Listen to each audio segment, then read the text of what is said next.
என்னது நம்ம ரெகுலராக தென்னைமரத்துக்கு கொடுக்குற உரத்தோட இந்த பொக்கிஷத்தையும் சேர்த்து கொடுத்தா 15 to 30% காய்ப்புத்திறன் அதிகரித்து மண்ணோட வளத்தையும் மேம்படுத்த முடியுமா?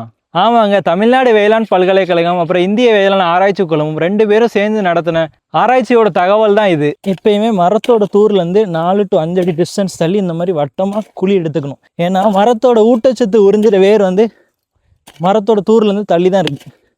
அதுக்கப்புறமா நம்ம கொண்டிருக்கிற மண்புழு உரத்தை வந்து இந்த வட்டத்தை சுற்றி போடணும். மண்புழு உரத்தில் பார்த்தோம்னா 21% வந்து இயற்கையான கரிமச்சத்து இருக்குது. இது என்ன பண்ணணும்னா நம்ம மண்ணோட நீர்ப்பிடிப்பு தன்மையை வந்து அதிகப்படுத்தும். அதுக்கப்புறம் நம்ம கொடுக்குற செயற்கை உரத்தோட கழிவுகளை வந்து கம்மி பண்ணும்.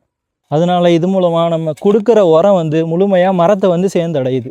இதோட விளைவாக வந்து வேர்களோட வளர்ச்சி வந்து அதிகரிக்கும். அதே நேரம் மரத்துக்கு தேவையான ஊட்டச்சத்து வந்து நல்லா உறிஞ்சிக்கிடும். ஒரு உரம்ன்றது எப்பயுமே மரத்தையும் சேர்ந்தடையணும், அதே மாதிரி இந்த மண்ணையும் சேர்ந்தடையணும். நம்ம இது மாதிரி பண்ணுறதுனால மண் வளத்தையும் மாசுபடாமல் கூட கொஞ்ச நாள் பாதுகாக்கலாம். இந்த மாதிரி இன்னொரு வீடியோவில் சந்திக்கலாம். Until then tata.